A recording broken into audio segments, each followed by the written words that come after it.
Sauce. The sauce. The sauce. Yeah. Are you that ready? Is me. Are you, yeah. Are you like ready to get dangerous? Are you ready to go and fly into the danger zone? Much like Tom Cruise returning to the Top Gun franchise, I've come to bring gravitas and perhaps a bit of fan service to this episode of Epic Film Guys. Classic! That's right, ladies and gentlemen. We are here for a special episode of Epic Film Guys Classic. We are actually talking about Top Gun Maverick, and I can't believe, LoySauce, that you're the person sitting across from me right now reviewing this movie, considering your history with the original Top Gun. Now, let's just get this out of the way. We have to for our listeners. I mean, I know our old school EFG listeners, I'm sure you shat on the movie a million times back in the day, but for those that are new, uninitiated, like, I just get it out of the way. How do you feel about the original Tony Scott film from 1986 that is Top Gun? Well, Justin, I have no great affinity for the original Top Gun. Its status as some kind of classic has always kind of mystified me. For a while, I just figured it was one of those, like, you had to be there type things. But a recent rewatch, because I picked up the 4K Ultra HD disc. Let me guess, it changed your mind completely, like it was a revelation, like it's now one of your five favorite movies of all time. No. But there are things that I like about it. It reminded me, love the soundtrack, of course. I can't fault the movie on its technical achievements. And perhaps the best thing about the movie is the absolutely unbridled and frankly hilarious homoeroticism that pervades. Oh, there it was. Now picture. It came out finally. I was waiting. I wanted to hear it pronounced correctly. I had several Freudian slips because I started getting hot and bothered thinking of that beach volleyball scene. It's enough to get anyone hot and bothered. I mean, even myself, 10 years old, first time watching it, I was straight as can be, and I was like, maybe I'm partially gay. I don't know. But no, for real. Straight as can be. I listen, laugh. We all know there's a little listeners. We know there's a little person inside you. Well, he who shall not be named. Listeners. They're very familiar with that person. But yes, I am Justin, and I am joined by EFG Classic icon, the god of podcasting, LoySauce. I have to do that manually because Nick is not here and we don't have a soundboard. But LoySauce, we had an opportunity to see Top Gun Maverick early, like, what was it, last week or something like that upon this recording? And we're recording this in the middle of May. So we got to see it like a couple of weeks, 3 weeks early, right? That is correct. Yes. We were lucky enough to be in a packed IMAX theater for our first experience with Top Gun Maverick. And, I mean, thoughts on the movie aside, if you're going to see Top Gun Maverick, that's the way you should see it. That's, I guess, the first and foremost before we even get into the actual review of the movie. We are going to be touching on light spoilers. So I don't even know how to approach this anymore. There's not much to spoil. There's a couple big scenes that we're going to get into. So if you're maybe wanting to wait and see if the movie has any surprises in store, maybe wait and then come back and listen to this after you see it. But it's Top Gun. You know what you're getting into. Yeah, I mean, I think like the number one question that everyone asked me on all of my social media for my blurb that I did on the film was about Val Kilmer. And I think that's obviously the elephant in the room that needs to be addressed. I think fans need to know about that element of the movie. So we're definitely going to go into that. That's for sure. But yeah, we got to see the movie. We had to see it in IMAX. And the first thing that needs to be said is if you're going to see this movie in the theater, which you need to see it in the theater, this is not a movie to be seen at home. If you have an IMAX, within an hour's drive, go see it in IMAX. Well, the thing is, too, Justin, this movie was originally slated to come out January 12th, 2019, which is insane. That's right. A lifetime 2019. ago. And it was delayed until summer of 2020, and then, of course, the pandemic happened, and then it was kicked down the road several more times. do you think that they waited until just the right time to release this? Do you think this movie would have been, it wouldn't have the same impact or feel if this was one of those movies that they released to like Paramount Plus or something like that? Dude, I'm telling you right now, it would have been the biggest mistake in motion picture sequel history to have released this movie. Well, that's a pretty bold statement. I'm saying. I mean, I'll be getting into my initial thoughts on the movie in a few minutes, but I mean, really, one of my main takeaways here was this is event cinema. This really is tentpole event cinema at its best. Like, this is really what you go to the movies for, you know, summer blockbuster, popcorn film, but it has emotion deeply rooted within its themes and its storyline and its characters. And it literally shocked me. This movie fucking blew me away. And I can't wait to get into the deep depth of what Top Gun Maverick is. I mean, whoever thought that Top Gun Maverick could be a deep movie? And you know, you're looking at me weird. It does get pretty deep for a Top Gun movie. For a Top Gun movie, yes, it absolutely does. So, yeah, that's right. So this is a sequel over 30 years in the making. This movie's been actually in like some kind of development hell for a long time. Even Tony Scott, while he was alive, was originally going to be doing a sequel to this movie. And I remember, I think it was back in 2010, maybe I'm wrong on that date. But when he was asked about the idea for a new Top Gun, he said, "This world fascinated me because it's so different from what it was originally. But I don't want to do a remake. I don't want to do a reinvention. I want to do a new movie." And at that point, the film was reportedly going to be focusing on the end of dogfighting, that era, and the role of drones in modern aerial warfare. Thank and God I'm so thankful they didn't go that direction. They didn't fucking do that. I also heard shit. that they wanted to greatly reduce the role of Maverick in the film, and that's right. Thank God they didn't do that either. No, I mean, dude, seriously, say what you want about Tom Cruise. I know he gets a lot of flack. I know people still can't get over that him jumping on the couch nonsense from like 15 years ago. He's a weirdo and he loves himself, but he produces amazing movies.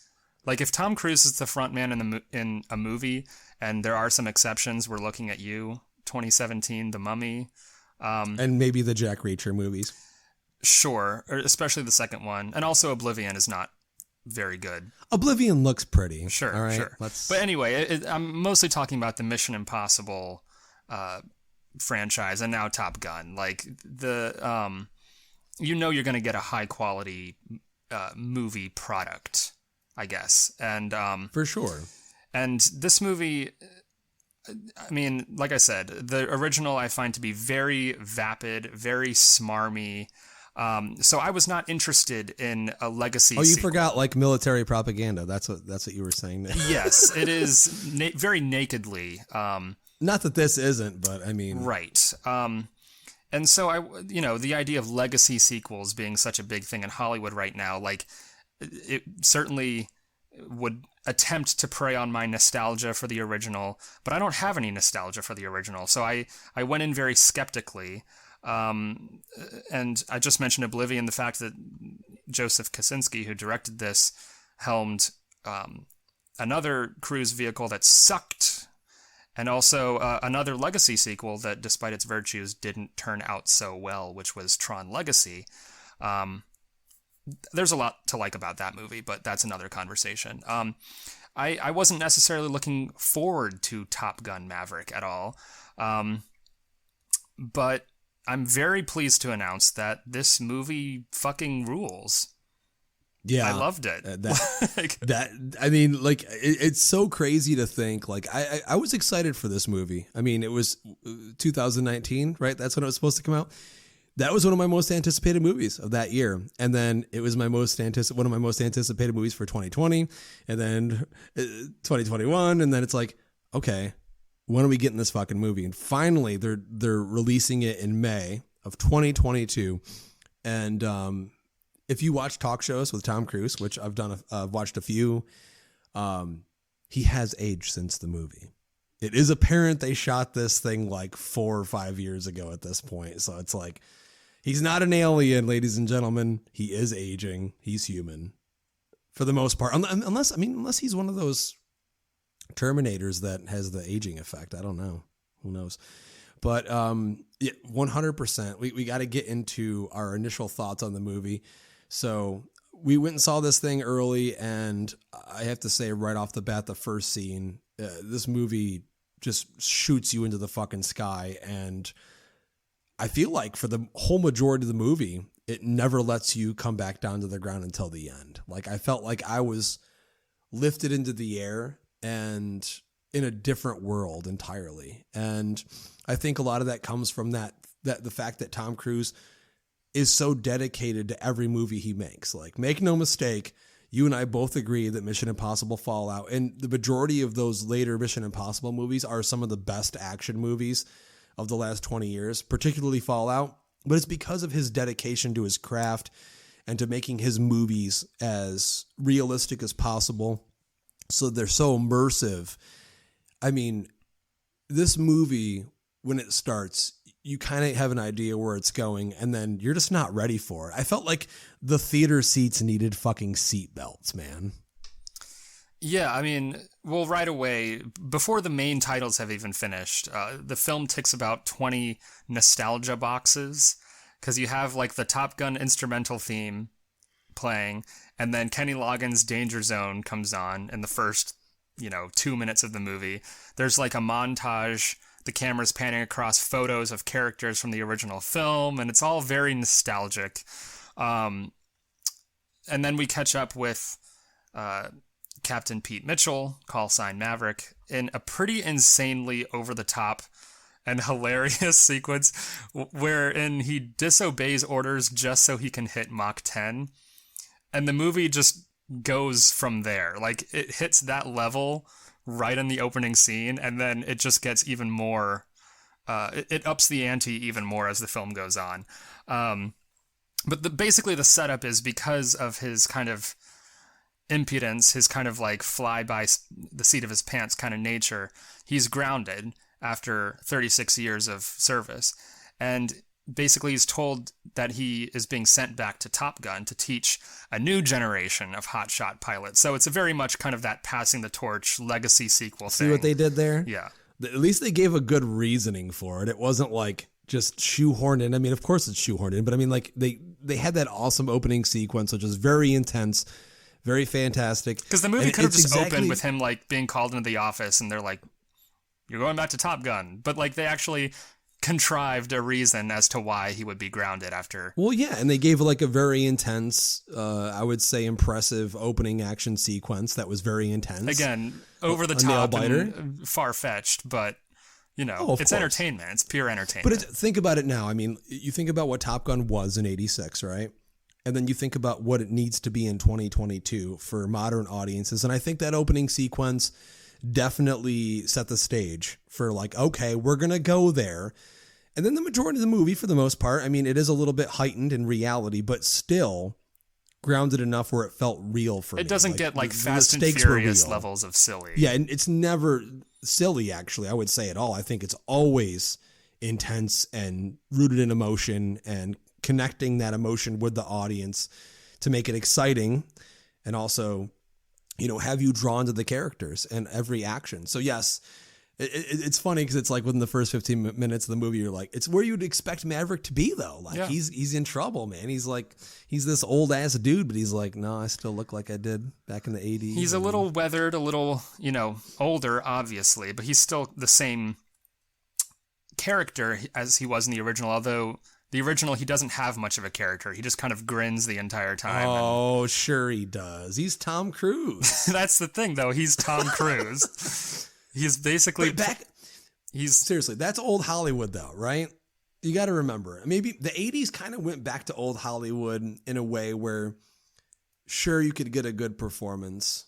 See Tom Cruise in Cocktail. He's great in that movie. That's a performance. But for real though, I mean, like the 80s was kind of like the return to like the John Wayne era, if you will, where you're playing that version of yourself that everyone loves. And that's what they want. And that's why Tom Cruise in the 80s played that version of himself in so many movies, because we want that. We want the it factor. He's attractive. He smiles at the camera a lot. There it is. He makes girls wet their pants and dudes too. I was about to say, don't count those out too.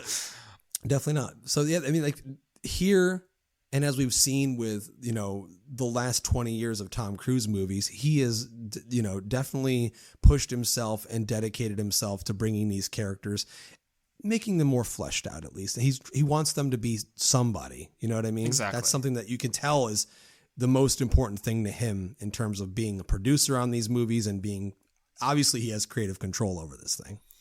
Yeah. And, you know, I think they try, at least in this movie, to give Maverick an arc to his character.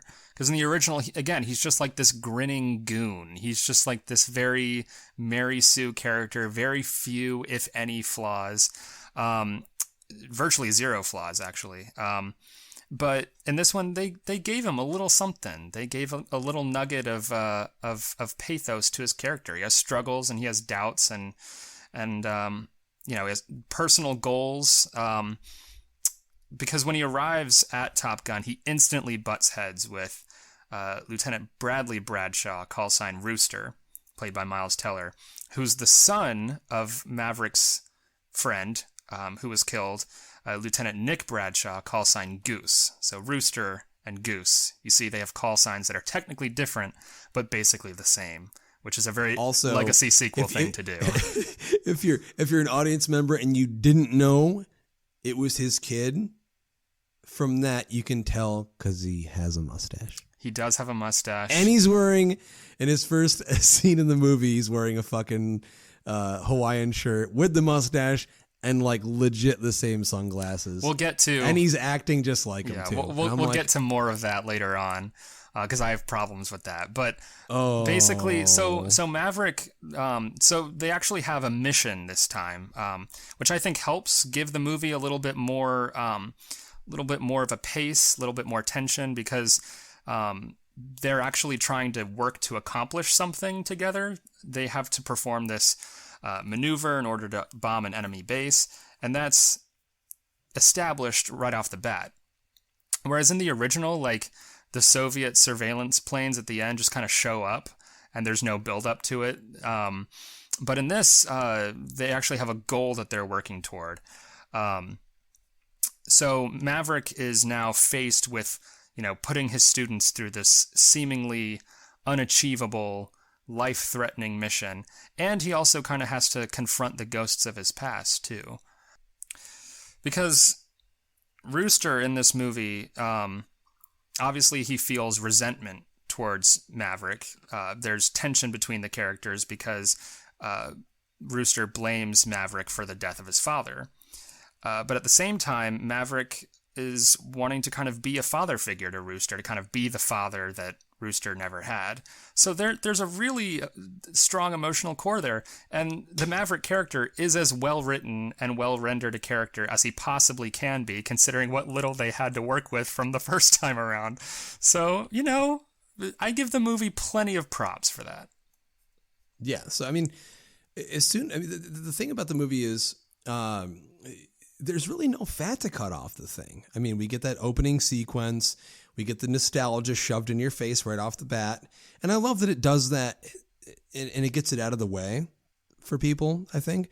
And then once Maverick is sent back to Top Gun and he has to instruct this fresh group of, I guess, what they call themselves the best in the world, the elite of the elite, if you will,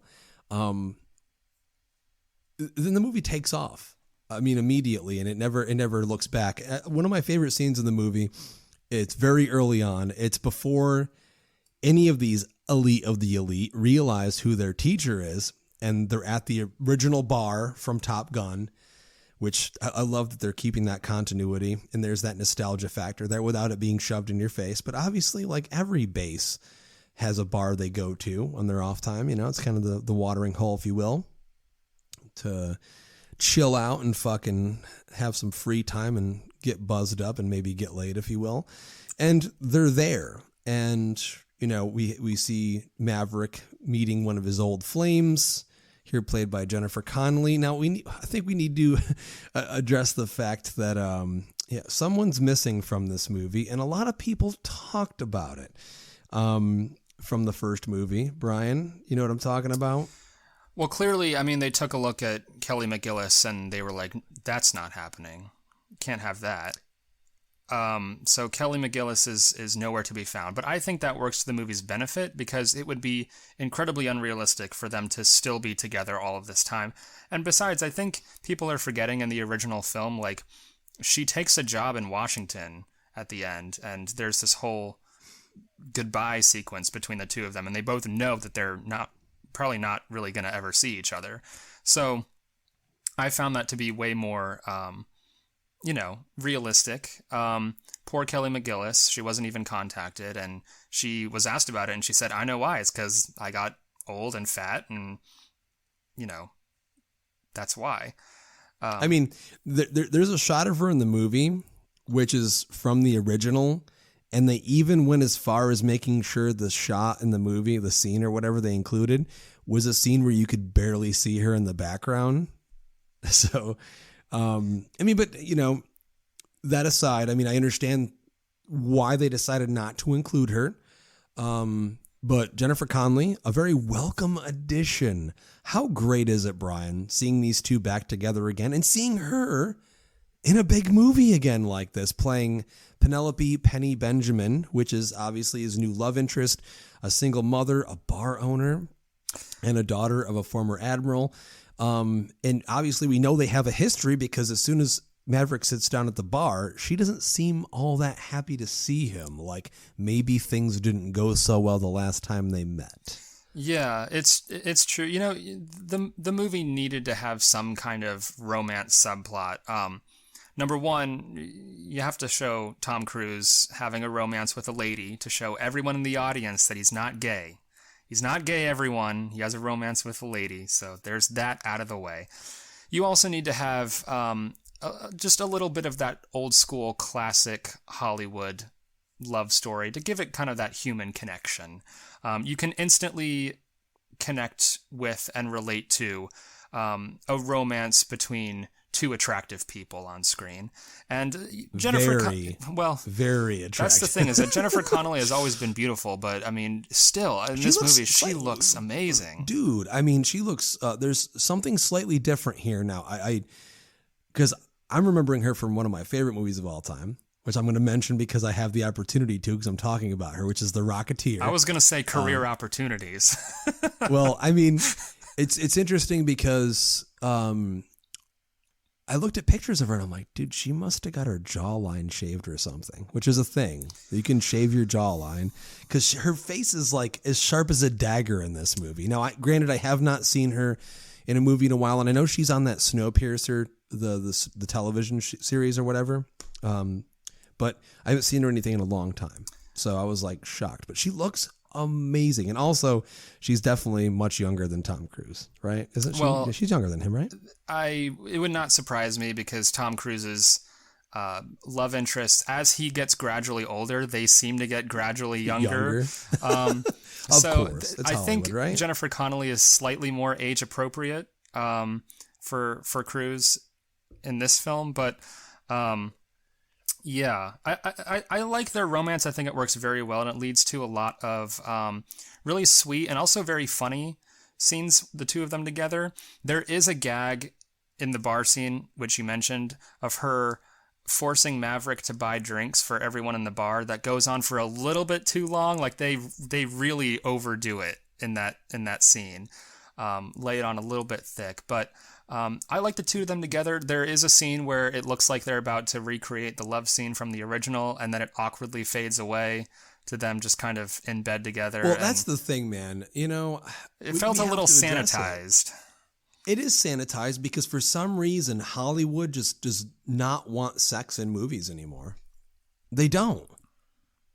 Yeah, it's like if that's the version of the most sexy thing we can see in a modern PG-13 blockbuster, there's something fucking wrong with the world. I swear to God, dude. Kids can open up the kid watching Top Gun Maverick, right? He's 13 years old. When he goes to take a piss at the movie theater while the movie's going on, he can go into the stall and look at fucking Pornhub on his phone quicker than he's gonna see a sex scene. Like a legitimately realistic sex scene in Top Gun Maverick. It's bullshit to me. You have two of the most beautiful people in the world, right? from Hollywood in this movie together. And sure, they're making out. Sure, Tom Cruise is topless. Not saying I need full nudity from both of them. I do. But okay. I do want that. Okay. Maybe it's because they're older and they wanted it to be a little bit more mature. But like, I don't know. There is a disturbing kind of return to like Hays Code era Puritanism in movies, and it's with all movies, man. It's not even this. This is just a prime example. As we watch this movie, you know, the montage itself felt kind of like a throwback to the original, sure, but the passion in the original, obviously, it's the '80s, so it's over the top and it's fucking like music video-esque, if you will. But here, it just felt like they're just going through the motions to put it there. So it's like, this is here, we're doing it, but there's really no impact there. I remember us looking at each other because there's the moment where they kind of fall back onto the sheets and she's on the pillow and then it just kind of fades and we looked at each other and we were like, that was it? I was like, oh man, are they going to go there? And then it was like instant disappointment. Yeah. You know, I mean, I know it's PG-13.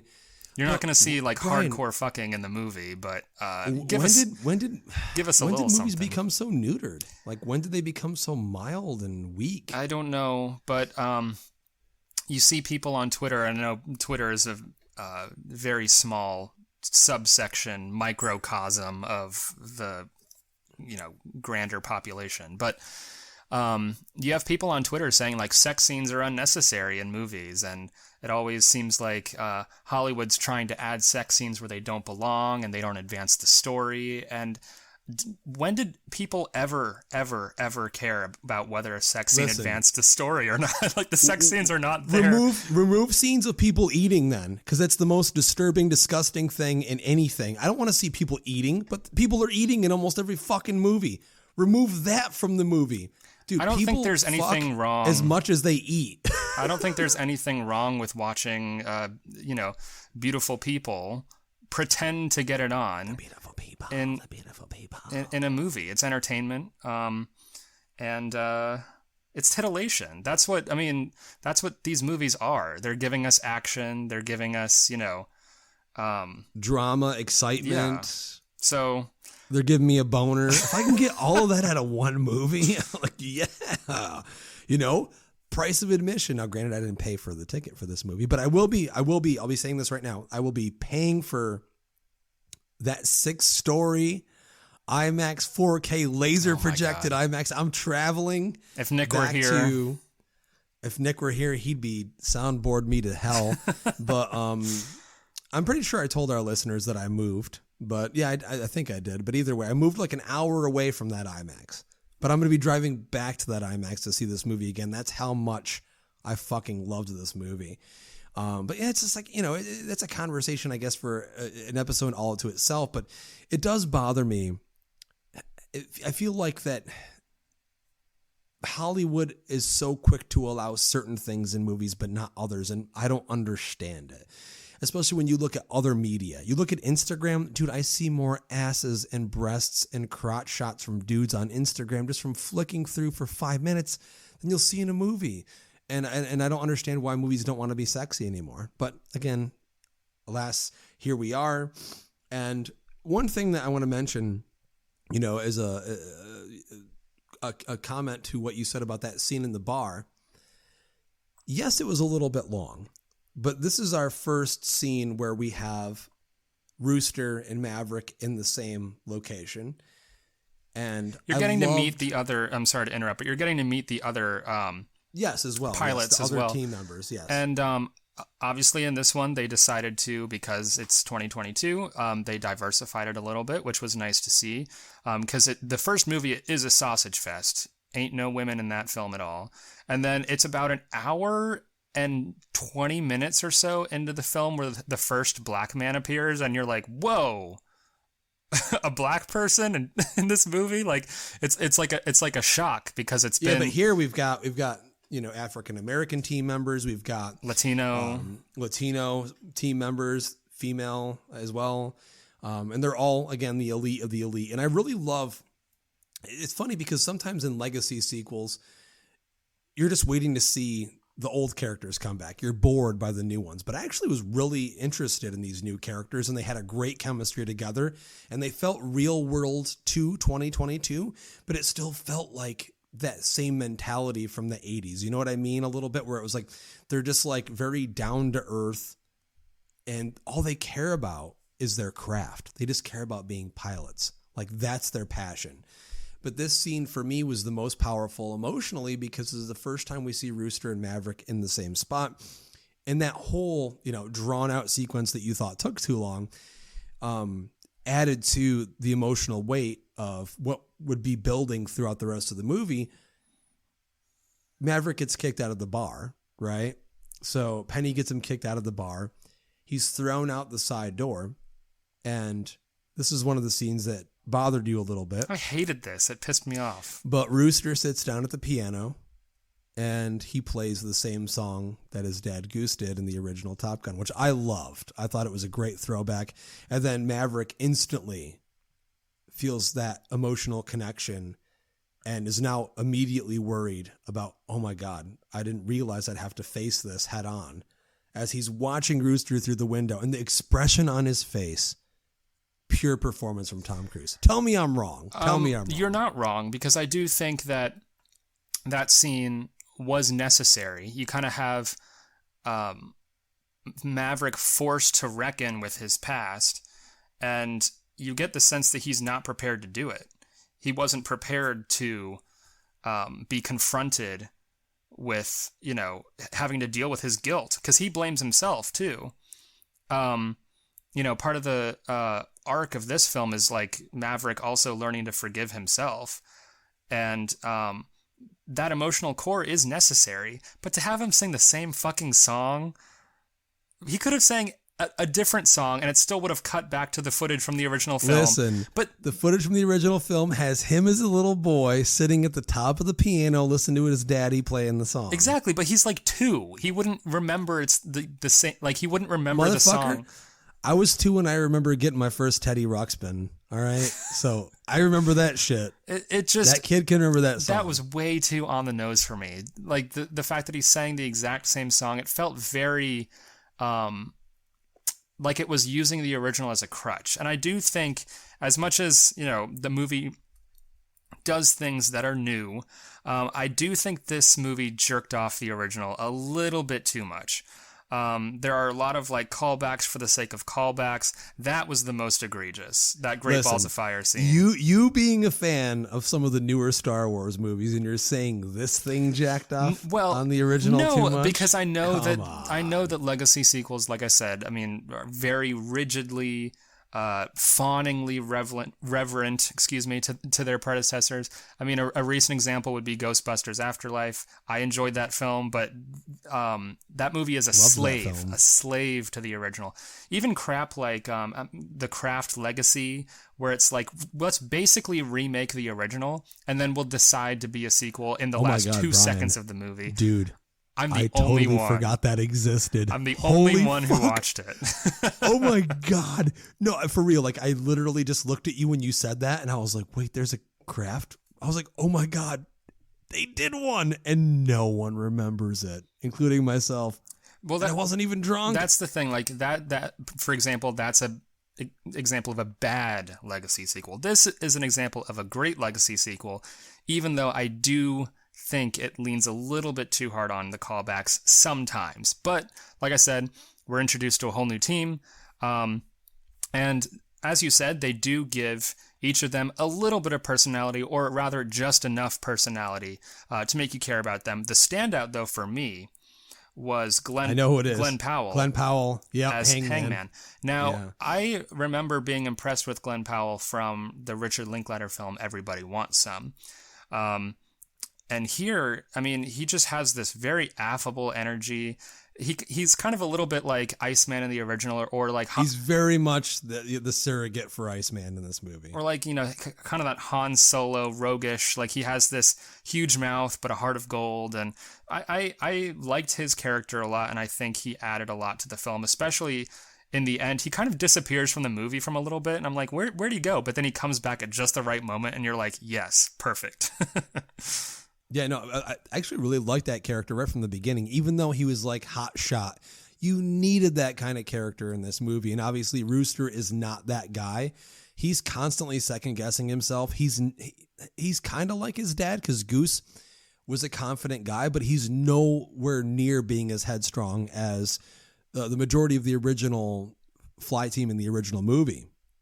He's definitely, someone that's still not come completely into his own. It's obvious he has the talent. He's very well regarded in terms of his technique, but he's not there yet. And we know something that Maverick did in order to hold him back from that because of Maverick's skill over Goose. And obviously we find out that Rooster's mom is no longer with us either. So even more of a reason for Maverick to want to step into that role. Maverick himself, never been married, never had any kids. So I love that they left off with that. So that makes more sense here in giving him that fatherly position. It's kind of that thing in most movies where they try to take a teacher that's not a teacher and make them a teacher. Like, I felt like it was School of Rock. Like, here, you need to go be a teacher and you're not one, but then they fall into it. But in this movie, like, I feel like within the first 10 minutes, Maverick's already like, all right, I'm a teacher, whatever. Yeah, they could have done more with that. Push these kids to their limit. Yeah, they could have done more with that a little bit. I think it could have maybe led to some comedic possibilities to see him kind of settle into that role a little bit more. Instead, he just kind of shows up and immediately is giving them those military briefings, and I'm like, oh, okay. But it worked. It worked. They had other things to focus on. The one thing I have to say is I love John Hamm. Mad Men is one of my favorite shows, literally, of all time. And it's good to see him show up in movies. I just wish the dude was getting like better roles than this. He plays Cyclone, a vice admiral. It's cool to see. Like, again, I'm glad he showed up. He's like this stern, like, military dude. But I'm like, dude, after Mad Men, like, he's done nothing of quality value. Just really, really big bummer. But also another standout who's only in the movie for like a few minutes, but Ed Harris showing up in the movie. Looking old as hell, but still old as fuck. Bro. Great to see him. I was like, he's going to disintegrate any minute. But it was great to see him. Before we get into the strongest aspect of the movie, before this movie came out, for like a decade before it, Val Kilmer himself had campaigned on his social media page that he wanted to reprise his role in the movie. This was not a given. This wasn't like, because we know his health issues. He had cancer. He can barely speak and such. And then the Wrap in 2018 reported he would be in the movie. And Jerry Bruckheimer, who's the original producer on the original movie, he's the producer again here. They said they wanted to bring Kilmer back. But apparently, Brian, it was Tom Cruise himself who was the one that was the most adamant and tirelessly insisted in bringing him back to reprise his role. And I have to say, man, I know you haven't seen Val's documentary yet. I recommend everyone listening to this right now.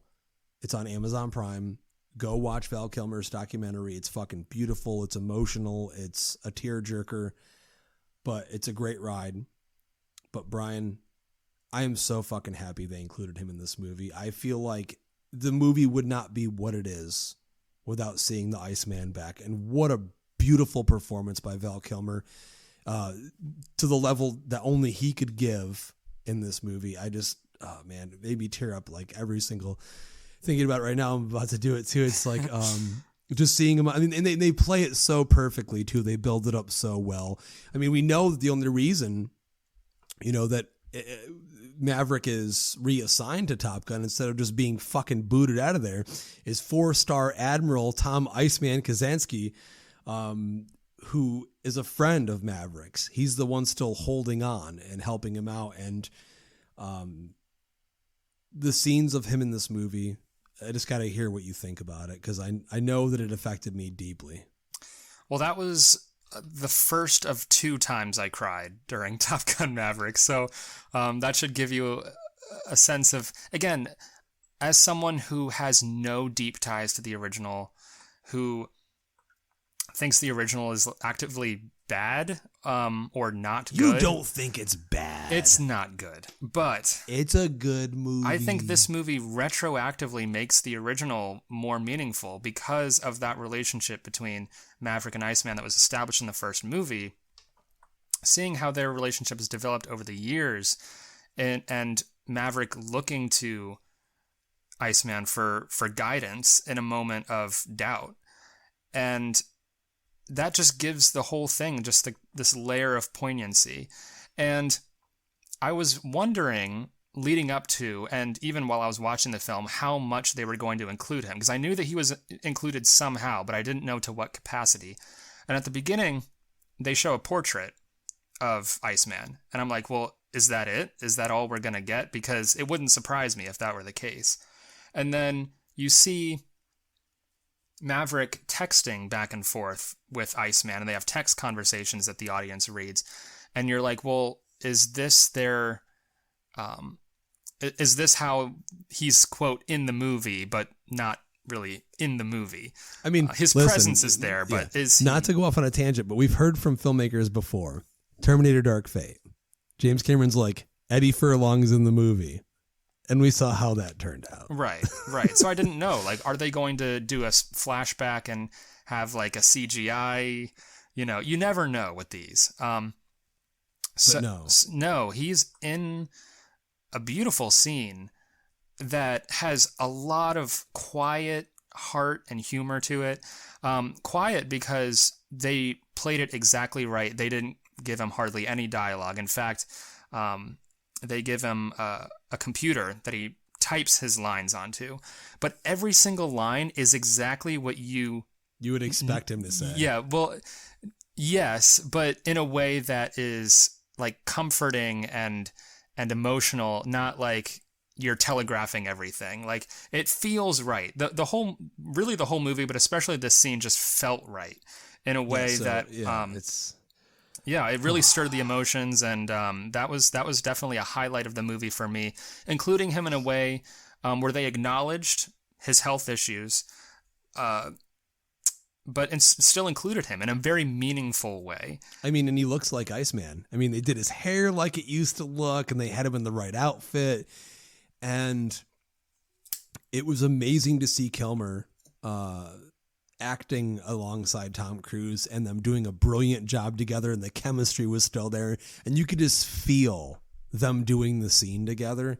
Heart-wrenching, man. I literally was just like tears rolling down my eyes. And he does speak in some of the scenes. Now, ladies and gentlemen, if you haven't watched his documentary, again, you're probably not familiar with the fact that Val Kilmer has throat problems, and when he talks, he has to use like one of those speech enhancers. So he doesn't really sound like a person. He sounds kind of like a robot. And when he does speak, it does sound like him in the movie, but it may be enhanced. I'm not sure, but it sounds like Val Kilmer to me. It looks like Val Kilmer, and such a welcome addition. And I'm so thankful that Tom Cruise insisted. Basically what I'm hearing is he was like, I'll do this movie if we put Val in it. Like, he has to be in the movie. Well, Tom Cruise's insistence, obviously, as a producer, he has a lot of pull. He's the guy in Hollywood. So obviously, at the end of the day, what he says goes. And so I think his insistence on that, as well as from what I read based on the action scenes, he insisted no CGI aerial shots. All of the close-up shots of the actors in the cockpit are real. Here we go. Ooh. Obviously, there's CGI. But the movie does not rely on CGI in a way that's cartoonish or takes you out of the movie. It's only used when necessary. The movie was shot entirely on 6K IMAX cameras, specially formatted. They had to specially format the cameras for the cockpit sequences. So again, there is a dedication here to continually upping the ante in his action efforts. There's tension and there's tangibility. You feel as if you're in the cockpit. The aerial acrobatics, like jaw-dropping, like edge-of-your-seat stuff. the movie starts with Maverick literally hitting Mach 10, so it sets the bar early, but the ending sequence, well, there's one training sequence early on, one simulation sequence that tops it, and then the extended sequence at the end is just phenomenal. The third act of this movie is just, I mean, I feel like some of the best action movie cinema in modern filmmaking, and I can't even tell you. It literally, I mean, it makes other summer blockbusters feel mild by comparison. I was on the edge of my seat. This is a theme park fucking ride as a movie. I swear to God, they could take this movie and make it a theme park ride. Like, we need Top Gun the ride. I need that shit. Spin me around. No other movie makes you feel like you're in the seat of the hero like this one does. And I love the fact that Tom Cruise required all of the actors that were going to be playing pilots to go to flight school for a few weeks. This is his dedication. So it's insane, but it works. Like, is it though? I mean, like, for real, if you're going to be playing pilots, you should know how it feels to be one, especially if you're going to be doing scenes like that instead of just faking it. And it shows. All of it feels so real. I don't know if you recall, Brian, but there are some sequences where I literally was inching from the back of my seat all the way to the edge and gripping the sides of my chair. Folks, this is not an exaggeration. I witnessed it with my own eyes. Justin, literally on the edge of his seat. This rarely ever happens to me. I mean, I was totally sober. No drugs, I swear to God. Well, that's the thing. I mean, we saw Doctor Strange in the Multiverse of Madness together. Really enjoyed it. I gave it an 8 out of 10 in my review. But the entire time you're watching actors against a green screen. It's all crafted in a very controlled environment. There's no real sense of danger. That Doctor Strange is going to be in the next 12 movies. I didn't know if Maverick was going to make it out of this movie alive. I wasn't sure. So the fact that the movie has that sense of danger and has that sense of, because again, like, the time is ticking, and they really do a good job throughout the film of setting up just like how seemingly impossible this mission is, where they have a very, very small window of time to execute this mission. And if they miss it, then they're fucked, because they have like heat-seeking missiles that are firing at them. And, they've got enemies in the sky that'll be coming after them.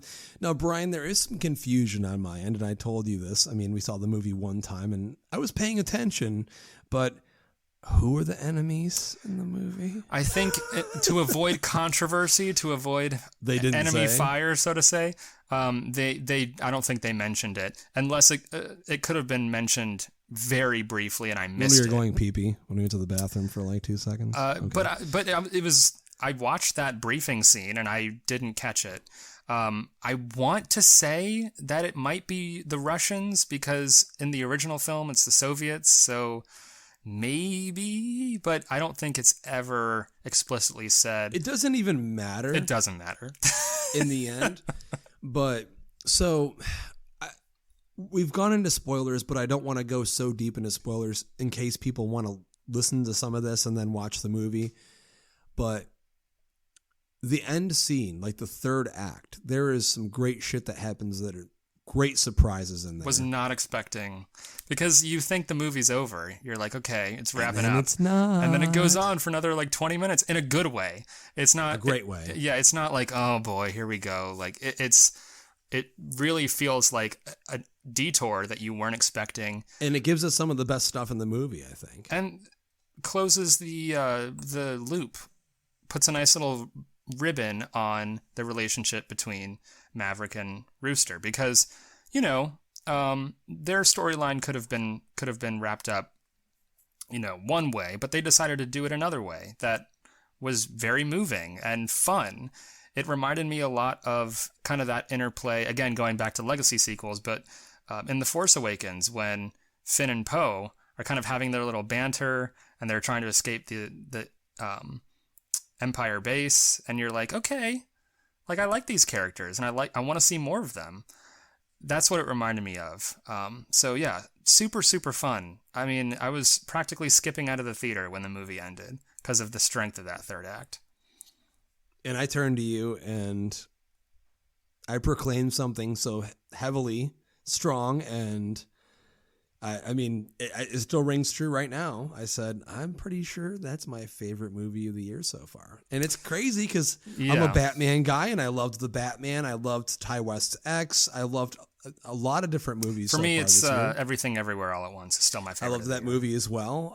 It's been a great year for movies. It really has. It really fucking has. But no movie up until this point has made me feel this big of a thrill and this deep emotionally. And all the spectrum of what you expect from a big action blockbuster like this. And will Jurassic World Dominion do the same thing? I doubt it. I'm still going to see it. But I mean, in terms of what this movie is supposed to do for the general moviegoer, it did it in spades and then more. And I can't wait to fucking see it again. Tom Cruise is brilliant in the movie. The action sequences are unparalleled in terms of, dude, that just the shots, man. I mean, they're just so beautiful to look at. You feel like you're there in the cockpit of a fucking fighter jet flying through mountains. It's just, it's totally different from what we're so used to. And I'm not here to shit on the Marvel movies or superhero movies because I like those too or anything else, but none of those movies at all get anywhere close to making you feel like you're inside the seat of the pilot, like being in the action.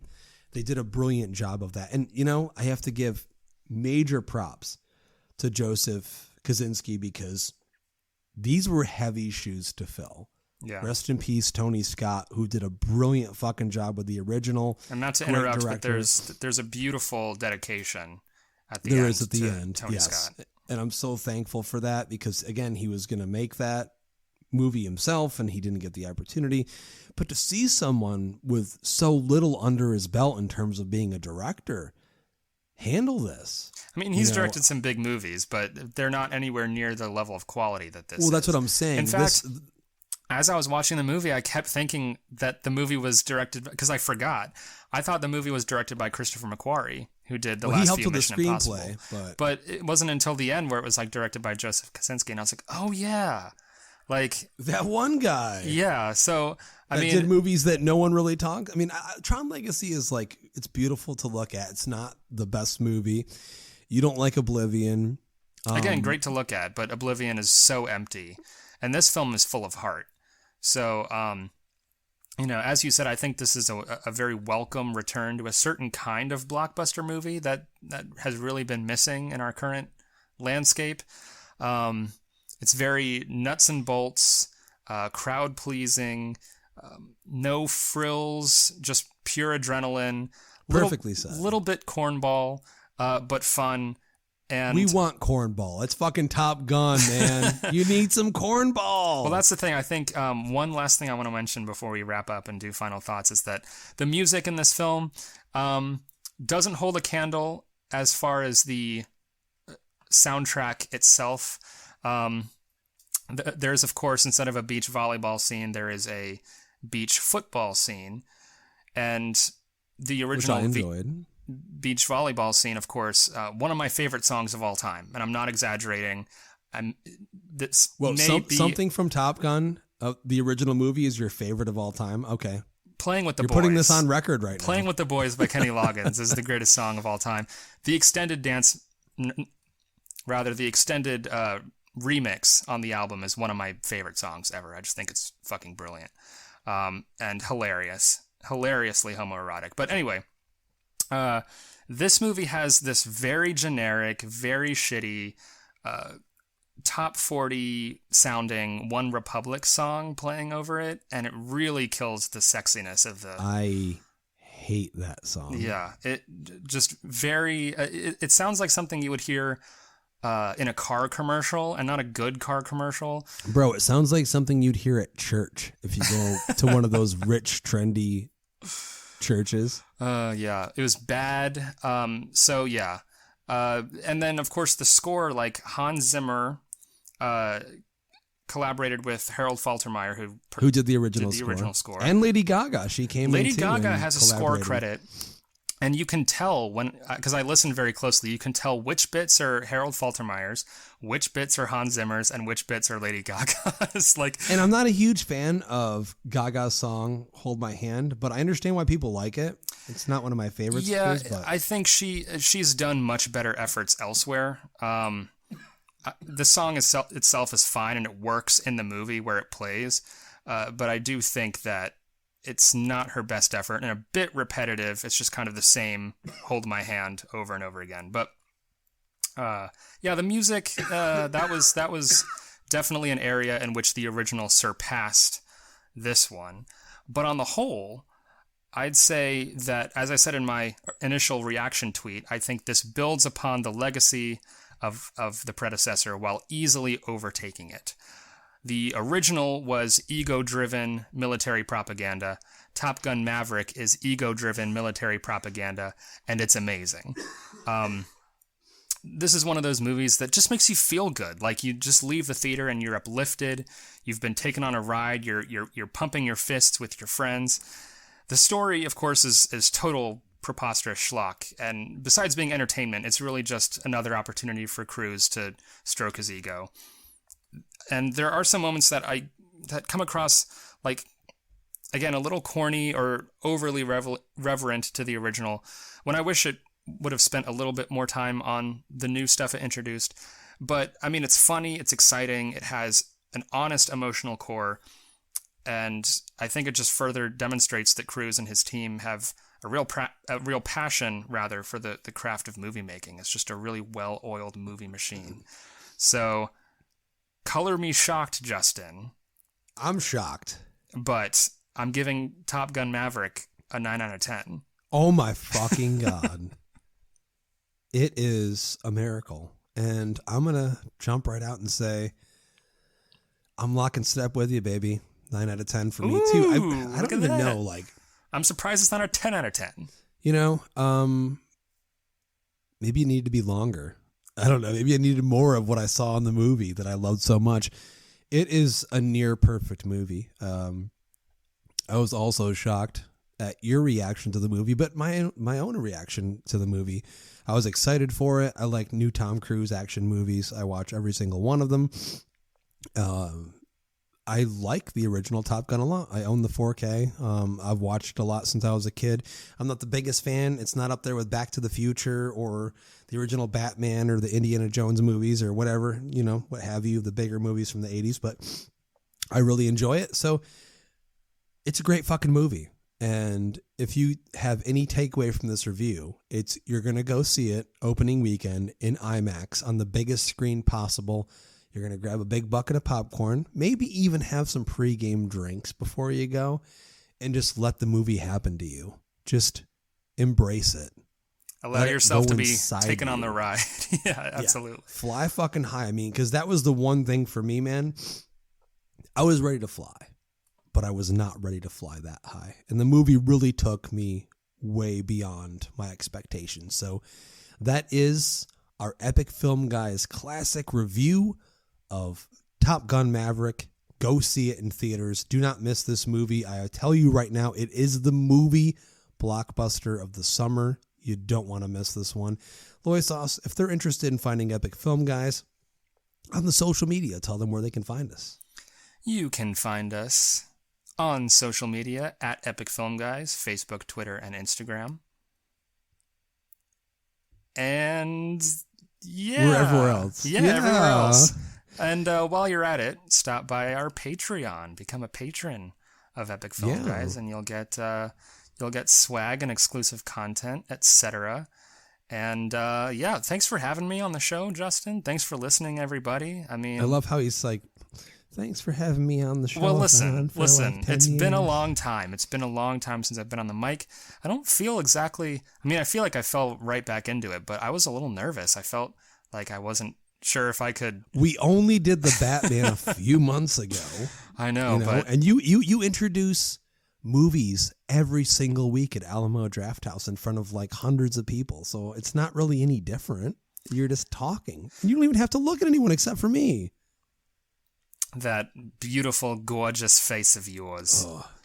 And ladies and gentlemen, I have to apologize. You probably will hear some coughing and sneezing on this episode because the pollen is very high and I'm allergic as a motherfucker. So Go I'm get finally some rest. feeling, oh yeah, well, I'll have a drink of some Tito's and some CBD. Maybe I'll smoke a joint or something after this. But oh my goodness. I'm still high on Top Gun, man. I want to go see that shit right now. Unfortunately, it's not out yet upon this recording. We're recording this May 17th. The movie's still got, what? 10 days. 10 days left. So, yes, but I just wanted to apologize for that. And if you ever want to do us a favor, seriously, if you like what you're hearing, if you don't like what you're hearing and you just want to show us some props, whatever you want to do, head on over to iTunes or Spotify. Either app allows you to rate or review the epic film, guys, the EFG Classic, or Brain Stew, the episodes that I do that are all horror with Jeremy and B. Rat-Tatty.